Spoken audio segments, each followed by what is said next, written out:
Hello. Oh my god, we're back. Hello. Yes, with another Let's Play. We are. Okay. When you start it. This is Endless Legend, a kinda follow-up prequel something by the same people who brought you Endless Space, but this is not a space game. At least I don't think so. It is a fantasy game. Yeah. Yeah, where legends are endless, and we're gonna play it, and you can watch if you want. If you want. If not, then you know, watch our other stuff. If not, see you later. Yeah, yeah. See you in another Let's Play sometime, maybe. Exactly, because we certainly gonna play this, and I'm going to invite my good friend Halldamir. Yay! Oh, join! Look at that. Yeah. So I will try to explain some of this game. Yeah. Well, where to start? Well, it's a 4X strategy game, similar to Civ, I would say. It's like a weird mix of Civ and a little bit of Total War, and there is a little bit of everything here. It makes it kinda interesting, in my opinion. Yeah, definitely interesting. So yeah, Civ as a Civ, there are different civilizations, different factions you can play, and let me quickly talk a little bit about the factions. Let's start with the Wild Walkers. These are like the druid guys. They like forest and nature and stuff. They have certain traits and other things down here. I'm not really going to go through that. But basically they are quick growers, they like nature, and they are good at building wonders, apparently. Yes.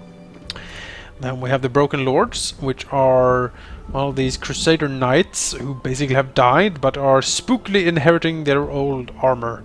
Yeah. They are empty suits of armor walking around. Well, what I learned actually is by playing them, they are actually they were knights who they were dying like a genetic something to do with their genetics caused them to start dying. So they melded their body into these suits of armor using a currency called dust. So they don't use food like every other faction. They use dust to grow, and that is how they survive. Yeah, they don't produce food, they eat money, basically. Basically, yeah. Dust is this like magical money thing that most of the resources here revolve around. Then we have the Volters, which were like this spacefaring race that sort of crashed into the planet, forgot all about space travel and built a vault on the ground, like living down there. But then, you know, in a good big earthquake, the vault opens up and they peek out and like, oh, what? And they are basically a tech faction. I'm going to be playing the Volters for this. Yes. And they're kind of cool. I like them. They're pretty cool. Lots of bonuses to research and stuff. Yeah. And they look like Vikings combined with like high tech, which is always a good sign for me. High tech Vikings.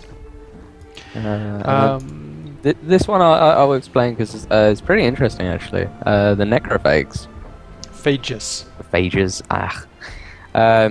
They are basically an overpowered growing faction, but they tend to fall down when it comes to researching. Basically, they grow by killing. They breed by implanting eggs into fallen foes. And their main victory type, what they excel at, is elimination. And they are very strong at attacking, but they are very weak when it comes to building. So it was quite interesting to see if we have an AI with that, how they will do with that. And they gain they gain traits from whoever they choose to steal their DNA, basically, when they implant their eggs, and they become this super race effectively. Kind of scary. Alright, they look scary. Yeah. And then we have the Ardent Mages, which are also a science faction, but they focus much more on spells and arcane power, whereas the Volters are more technology. Yeah. And they basically, like, everything they have are like warlocks and sorcerers and these like weird angel creatures. Yes. And I don't know too much about them, honestly, because I've never played with them. I might have them in the game when we play it, to see them in action a bit. They're quite interesting. They have this pillar system that increases their science or influence, which we'll go into at some point, as well as food, I believe. They can increase what they do, but it costs a lot of dust. So it's quite interesting. They're pretty weak when it comes to fighting, but they're not really fighting, are they? No. Then we have the roving clans, which is like this is the business people, as you can see by this jolly fellow. He's like, oh ho ho, let's make a deal. Yeah. Yeah, business, money, producing a lot of goods. That is what these guys are good at. The very special, unique thing about these guys is that their cities are built on the back of giant beetles, yes. which allows the city to move around. You can actually move your cities with these guys because they're walking around on beetles. Yeah, which is kind of cool. It is really cool. And then we have the Drakken, which I will be playing. And they have pretty strong armory. When it comes to troops. They're very good at diplomacy. They start off by knowing where every faction is, and can talk to every single one of them. They're pretty much normal when it comes to everything else. They're strong with infantry, but then they're strong with diplomacy. The rest of the stuff, they're kind of mediocre. Mm. Yeah. And the last faction are the cultists. These are like the creepy... yeah, these guys are really weird. Creepy bad guy factions. They can't build more cities, I think. They can only take over other cities using like puppetry and magic and evil crap. Yeah, what they do is they basically take over certain minor factions that they then use those as their army and everything else. It's very, very weird. Yeah. I really didn't like it, but they tend to take over the world by killing everybody. It's pretty much them. So yeah, these are the factions. I'm gonna be the Volters because I like them. Yeah, and I am going to be the Drakken because I quite like them as well. Mm-hmm. Let's see here. Let's have the Wild Walkers, shall we? Let's have. Do you have any special faction you really want with us? I think it'd be good to see the Broken Lords. Okay, we can have the Broken Lords.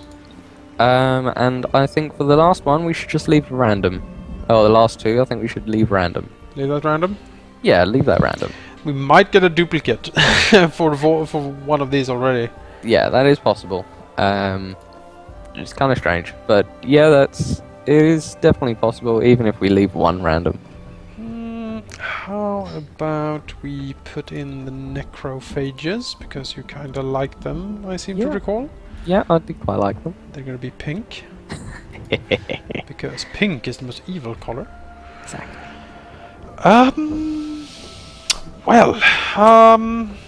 Let's see. We have Wonders, we have the Broken Lords, which are militant. We have those guys. How about the roving clans for some? Yeah. Let's put the roving clans in for some economy stuff. Yeah. Purple. Let's make them dark blue, shall we? Yeah. All right. Wonderful. Let's see here. We have 6 empires. Yep. With difficulty set to normal. If the British had been like this, the US would still be a colony. Yeah, pretty much. So take that, US. Yeah. This game taunts you. Yeah, we're gonna run to normal. For world shape, do you have any preferences? It's set to 2 continents now. We can change it if you like. Can change it. I don't know. Can we change it to 3 continents? No, 4 continents. No? 4 continents, huh? We can go with no continents, just have Pangea. Such huge. Yeah, I think that's a bad idea. Pangea is quite bad, really. 2 continents then? Yeah, 2 continents. Yeah. Shape, temperature is temperate, topography is average, world difficulty is easy, which means there's a lot of resources around. We do this to speed up research and everything. Yeah. And yeah, this is gonna be it. So join us in the next episode after the loading here. And we'll start and we'll see where we go. Yeah. So yeah. See you in the next one, guys. Bye.